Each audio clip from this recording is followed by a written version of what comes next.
Bem-vindo, alunos, mais uma vez. Hoje, para falarmos de registradores. Então, vamos para a aula. Antes de falarmos de registradores, vamos falar um pouco da arquitetura dos computadores. O que é arquitetura? É o modo que eles são construídos. As duas principais arquiteturas são a ARM e a x86. O que diferencia isso, as duas?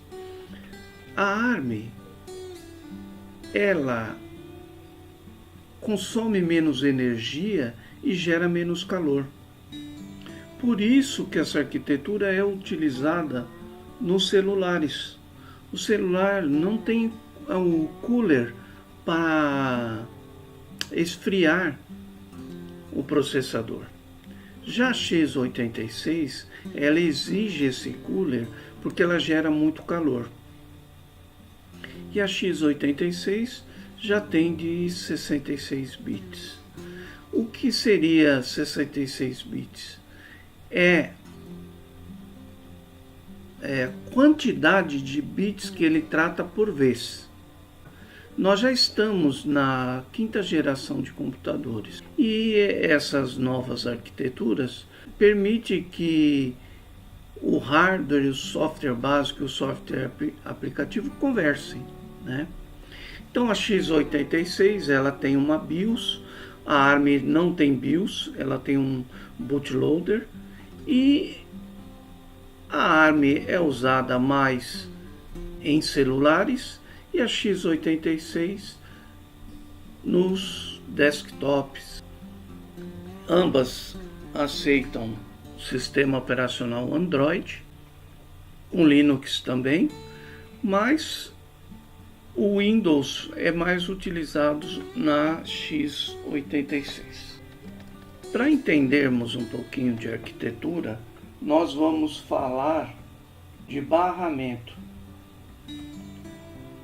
Como dissemos anteriormente, o barramento é a quantidade de bits endereçados de uma só vez. Tá?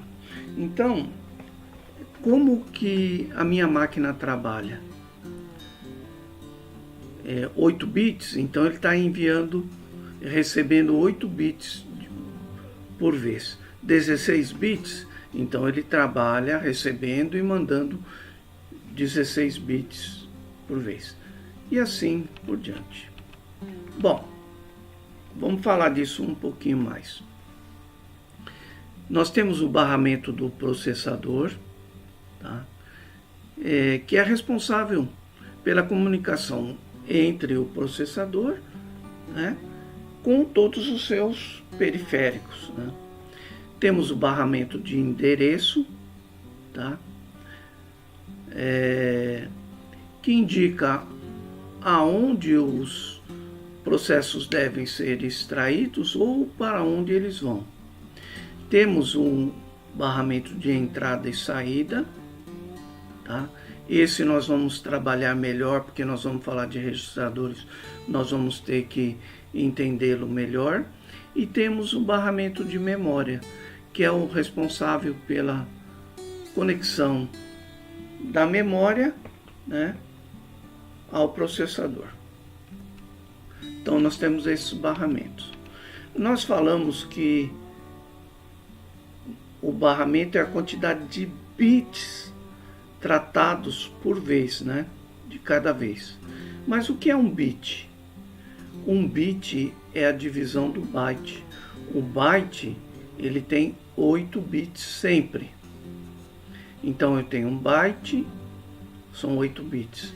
1 kilobyte, 1024 bits. 1 megabyte, 1024 kilobytes. 1 gigabyte, 1024 megabytes. 1 tera, 1024 gigas. Agora, pessoal, calcular a quantidade de bits que tem 1 gigabyte. Vocês entendem que é uma quantidade enorme de bits? Como que ele processa isso? É a rapidez do processador. Ele é muito, muito rápido. Nós vamos falar disso. Mas vamos entender primeiro um pouquinho melhor os bits. Então eu tenho, num registrador de 8 bits, se eu teclar a letra A, ele vai receber 01, 00, 001. Mas e se eu teclar o número 1? Aí ele vai receber 00, 11, 001. E letras e números, nós temos aqui uma tabela correspondente aos 8 bits das letras e dos números. Tá? Cada letra, quais são os 8 bits correspondentes. Cada número, quais são os 8 bits correspondentes. Bem, como que ele trabalha? Como é que ele processa isso? Aqui um quadro para nós entendermos mais ou menos. Então nós temos as entradas nossas, todas as entradas, e temos a CPU.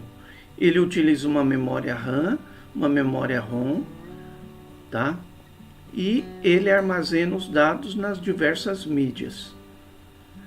Essa CPU tem as suas saídas, que pode ser um monitor, uma impressora, caixa de som,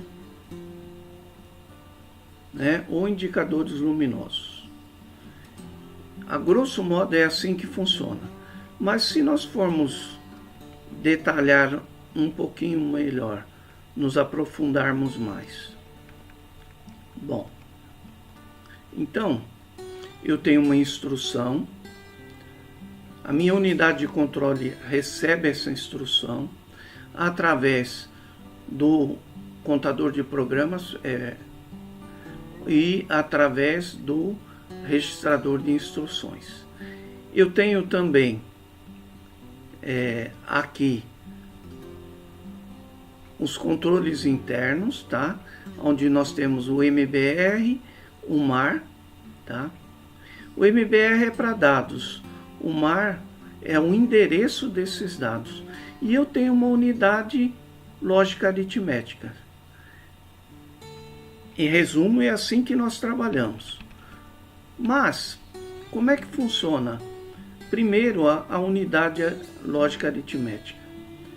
Nós temos uma unidade lógica aritmética para fazer as operações, soma, subtração, multiplicação e divisão. Nós temos uma para os vídeos, nós temos uma para as músicas e nós temos uma outra para fazer essas operações aritméticas com números com casas decimais, que são os pontos flutuantes. Então nós temos a unidade de memória, e temos a ULA e temos uma unidade de controle para que ela possa trabalhar. Vamos lá. Bom, falando um pouquinho mais da MAR, da MBR, do programa Counter. Primeiro, PC, contador de programa. Dá a impressão que ele fica contando quantos programas tem. Não, não é isso. Ele contém o endereço da próxima instrução a ser executada. Então, ó, depois que eu terminar, o processador fala assim, ó, depois que eu terminar o que eu estou fazendo, o que eu devo fazer? Ele vai lá no PC ver o que ele tem que fazer. O MAR é um registrador de endereço de memória. Por que ele guarda endereços? Lembremos que nós já vimos anteriormente que o processador ele é um espaço de memória pequeno, ele não é usado para grandes armazenamentos. Então ele contém o endereço do dado e não o conteúdo do dado. Eu posso ter um dado de 1024 bytes, ele está dentro do meu registrador? Não. O que eu tenho é o meu endereço onde está esse dado. Mas só o endereço me basta? Não, eu preciso ter o tamanho também. Tá? Então, eu tenho um endereço e tenho o tamanho. Mas eu tenho também o MBR, que serve para esses armazenamentos temporários de dados, tá? E tenho o IR, que é o registrador da instrução que eu estou executando. Claro que eu tenho também a unidade de controle, tá? Okay. Ao trabalhar com endereço, o tamanho do dado é o tamanho do barramento. Por exemplo, eu estou me referenciando a um registrador lá que tem alguma informação. Eu tenho o endereço do registrador, mas qual é o tamanho dessa informação? É o tamanho do meu registrador. Qual o tamanho do meu registrador? Depende do barramento. Então ele vai conter o tamanho do meu barramento. Bom, mas para conseguirmos fazer tudo isso, nós precisamos de circuitos. E esses circuitos são circuitos lógicos. Então eu tenho um transistor, que é um pequeno dispositivo que transfere sinais eletrônicos, tá? E tenho bilhões de transistores. Tá? Eles interligados é que permitem que nós façamos tudo que nós costumamos fazer nos computadores. Tá? Quer dizer, todo o processamento do computador. Mas ele faz isso como? Usando o sistema binário. O que é o sistema binário?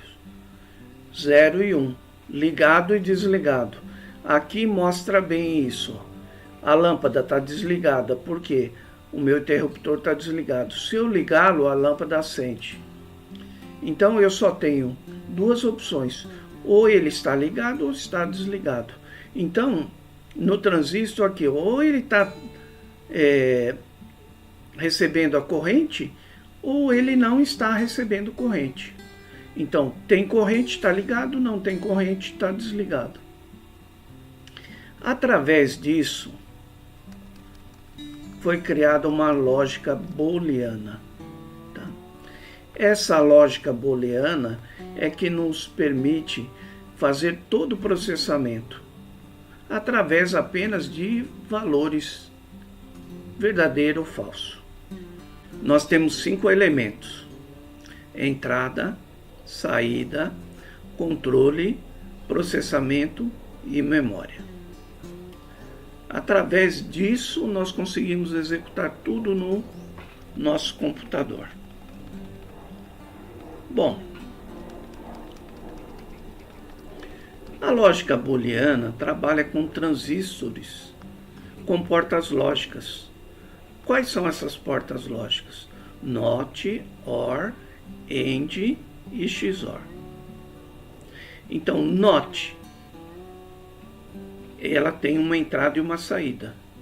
As demais que estão aqui têm 2 ou mais entradas, tá? E uma saída. O AND, a porta AND é usada quando a ULA vai fazer uma multiplicação. O OR é usada quando vai fazer uma adição. Tá. Vamos detalhar isso um pouquinho melhor aqui. Resumo dos blocos lógicos. Então, nós temos uma tabela de verdade nas portas lógicas. Olha, quando eu uso o AND é E. Então, A e B tem que satisfazer e tem que estarem ligados. É AND. Vejam que 0, 0, ele fica desligado. 0 e 1 fica desligado. 1 e 0 também fica desligado. Somente 1 e 1 que ele fica ligado. Essa é a porta AND. A porta OR é OU. Então, ou um ou outro. 0 e 0, desligado. 0 e 1, ligado. 1 e 0, ligado. 1 e 1, ligado.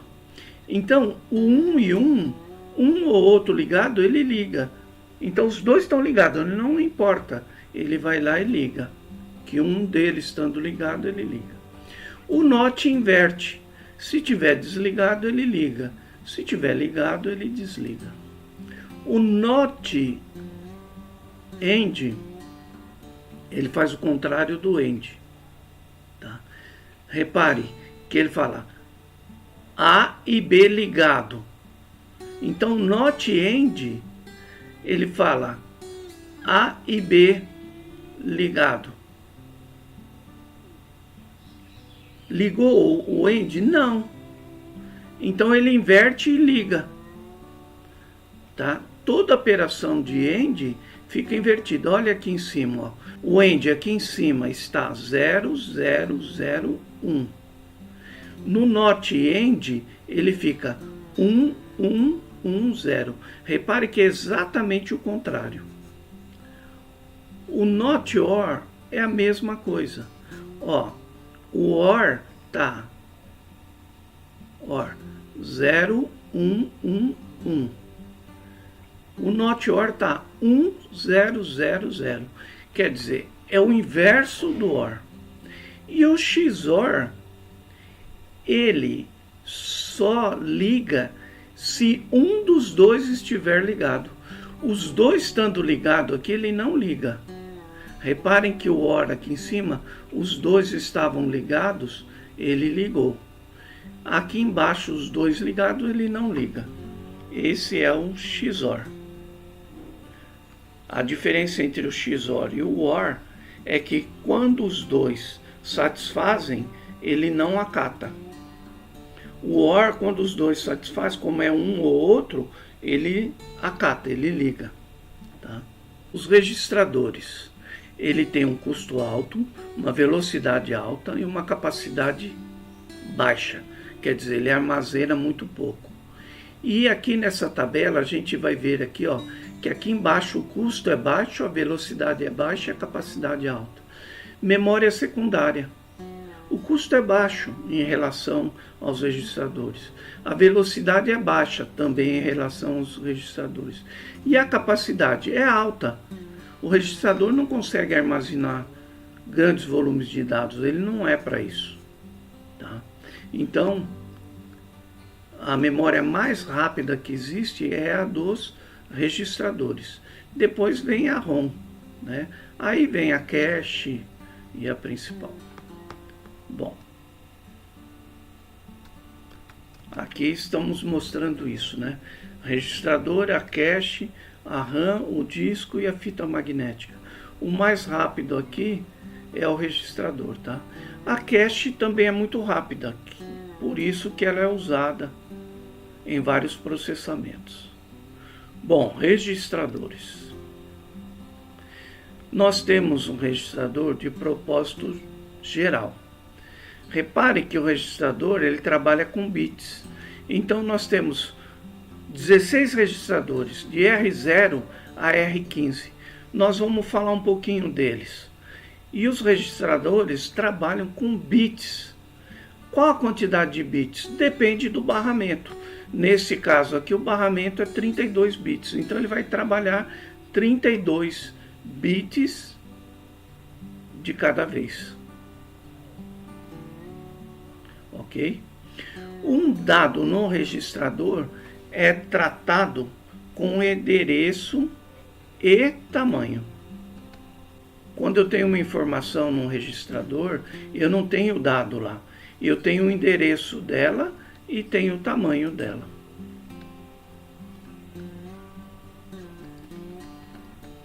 Tipo de registrador. Eu tenho um registrador de segmento, um de estado, um geral e um de ponteiro e índice. Registrador de segmento. Eu tenho segmento de código, segmento de dados, segmento de pilha e segmento extra. Então eu tenho esses 4 registradores de segmento. Registrador de estado. O registrador de estado permite eu saber o que está acontecendo com o meu processamento. Ele me traz informações do que está acontecendo lá. Então, ele tem flags que nos indicam o resultado obtido em operações aritmético-lógicas. Por exemplo, tem o carry flag, o page flag, auxiliar flag, zero flag, signal flag e over flag. Todos esses são registradores de estados que vão me trazendo o que está acontecendo com o processamento. Se os flags me dizem, ó, tá certo, não tá certo. Temos os registradores gerais, AX, BX, CX e DX. AX de acumulador, BX base, CX de contador e o DX de deslocamento.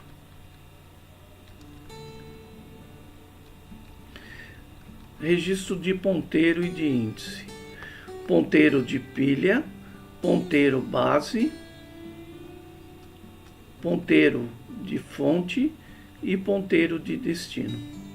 Então os ponteiros, eles realmente apontam para um endereço. Eles vão dizer, ó, isso está em tal lugar. Bom, nós falamos um pouco de pilha, né? Bom, aí nós vamos ter um pouquinho de conceito de LIFO e FIFO. Então, eu tenho pilhas e fila. Pilha. Reparem que o primeiro que foi colocado aqui foi o vermelho, depois o azul, depois o verde, depois o cinza. Na hora de ser retirado, o primeiro que vai sair é o último que entrou.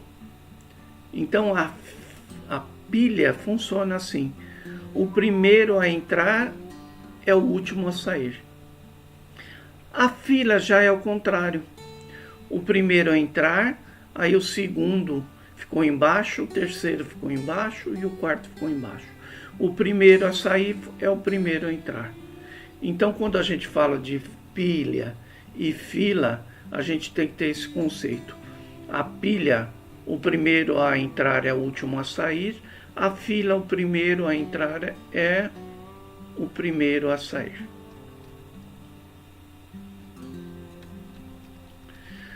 E aí nós vamos para o registrador. Nós temos aqui um registrador serial síncrono de deslocamento, que é o Shift Register. Repare que ele tem um clock e ele tem a entrada. Como funciona isso? Quando vem o sinal de clock, o dado da entrada vem para cá. Como ele é de deslocamento, a entrada do segundo é a saída do primeiro. Quer dizer, o dado que estava aqui pula para cá. E o dado que estava aqui pula para cá. E o que estava aqui pula para cá. Como que é isso? Suponhamos que o clock vai enviar aqui 0101. Eu tenho que ter 4 sinais de clock. No primeiro sinal de clock é 1. O que ele faz? Ele pega o 1 aqui e joga.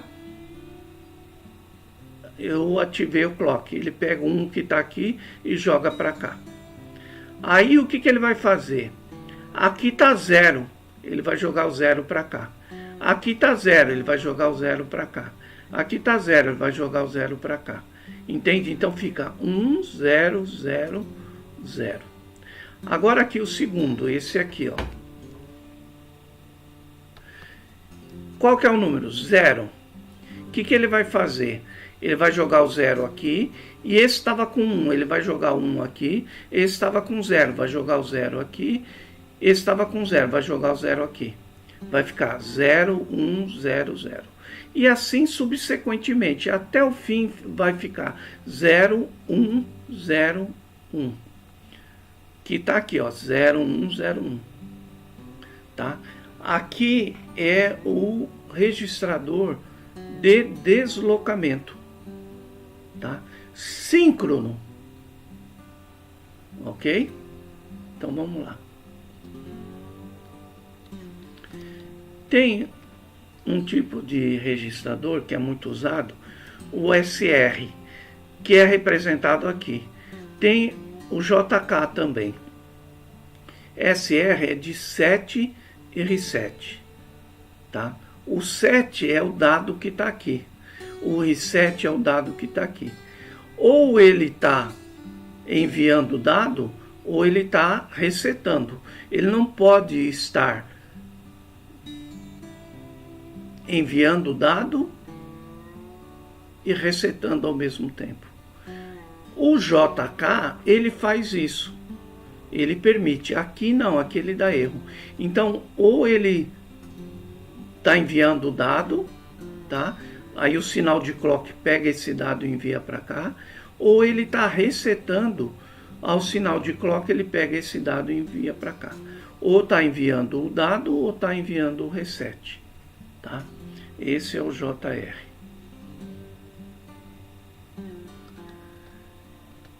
Flip-flop com clock.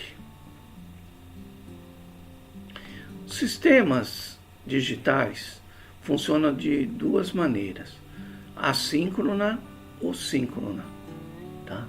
Síncrona, ele tem um clock. O que é o clock? É um trem de impulsos retangulares ou uma onda quadrada.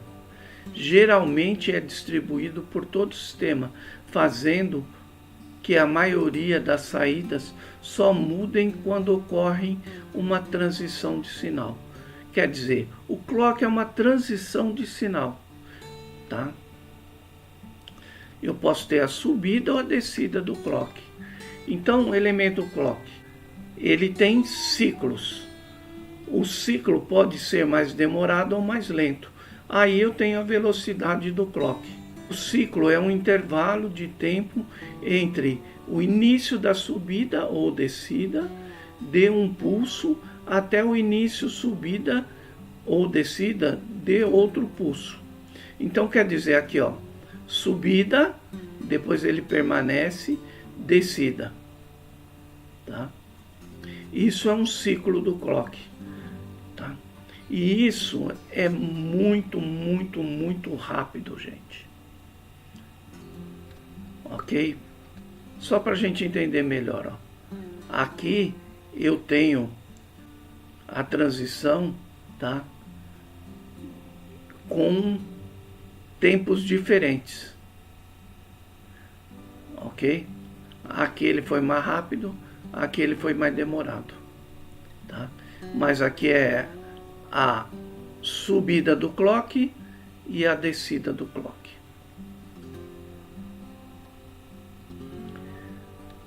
Só para nós entendermos, 1 kHz são 1000 ciclos por segundo.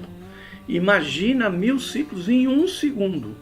É muito rápido, gente. 1 MHz é 1 milhão de ciclos num segundo. 1 GHz é 1 bilhão de ciclos em 1 segundo. Quer dizer, eu tenho 1 bilhão de subidas em 1 segundo. Gente, eu não consigo calcular isso na mente, porque é muito rápido, tá? E ainda eu posso ter núcleos que podem fazer processamentos simultâneos. Quer dizer, aumento ainda mais a velocidade do meu processador se ele tiver mais de um núcleo. O armazenamento, eu tenho um launch e o flip-flop. Esses sinais, eles são recebidos aqui para o launch, que passa para o flip-flop, tá? Então, subidas e descidas do clock vêm pelo launch e passa para o flip-flop.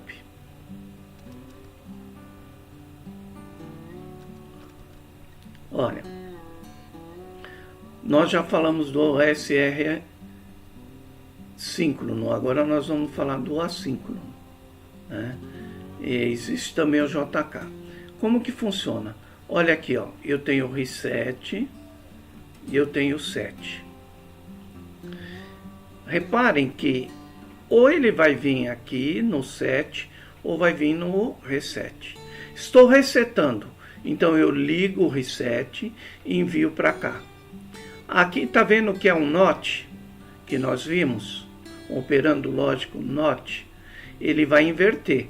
Aqui está 1, ele vai invertendo, aqui fica 0. Mas essa saída está servindo de entrada para o reset. Então ele sobe 0. Aqui tem um NOT também, não tem? Então ele está invertendo, fica 1. E essa saída ele está mandando para cá. 1. Tá? Entende? Então, olha, eu setei. O Q vai ficar 1. Porque eu estou setando, ele tem que ficar 1. O Q barrado aqui embaixo é o inverso. Ele fica 0. Aí alguém vai falar assim, poxa, mas a saída do set está entrando aqui no reset. E a saída do reset está entrando aqui no set. Ele vai ficar num loop aqui enviando e... Não. A cada sinal de clock ele envia, faz esse processo, sobe, vai lá em cima, desce, vem aqui, para aqui, termina aqui. Então ele enviou, entrou, ele enviou aqui, saiu aqui, entrou como entrada aqui no reset, saiu do reset, entrou como entrada no set, acabou. Então esse é o layout assíncrono, tá? SR. Nós temos vários tipos de entradas. Entrada paralela, tá? E serial. Vamos ver aqui a paralela, tá? Com uma subida de clock. Então, ó, eu tenho o clock. O clock está ligado em todos aqui, ó. Tá? Todos os circuitos. Aí eu tenho sinal de clock. Como ela é paralela, o sinal de clock vai para todos e os dados de entrada, cada um tem o seu. Cada um recebe o seu. Vem o sinal de clock, ele alimenta todos eles através das entradas aqui embaixo. Esse é a paralela.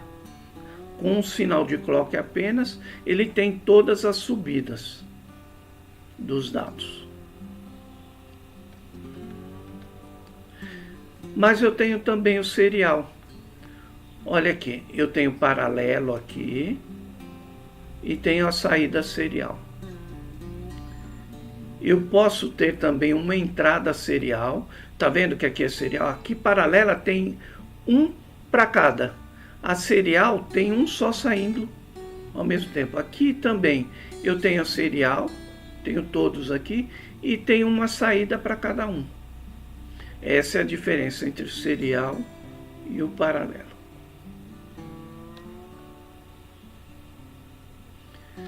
Tem o registrador universal, que ele aceita entrada serial, paralela, e saída também serial, paralela, e combina essas entradas e saídas. Bom, então, como nós falamos, nós temos os registradores com entrada serial, tá? E saída serial, com entrada paralela e saída serial, serial paralela e paralela com paralela. Então, registrador paralelo, saída paralela. Entra os dados para cada um deles, sai os dados de cada um deles a cada sinal de clock. Entrada paralela, saída serial. Entra os dados para cada um deles e sai os dados, um enviando para o outro. E aqui sai na serial. Registrador serial para serial. Um clock, entra o dado no primeiro, vai para o segundo, vai para o terceiro, vai para o quarto e sai serial também. E registradores serial para paralelo. ele entra como serial, mas a saída, cada um deles tem uma saída específica. Resumidamente é isso. Então a nossa comunicação ela pode ser paralela ou serial. Sendo serial, ela pode ser síncrona ou assíncrona. Aqui tem os tipos de registradores que utilizam isso. Podemos ter também circuitos combinacionais ou sequenciais. Tá?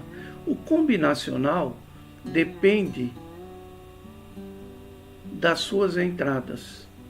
O sequencial depende de suas entradas e saídas.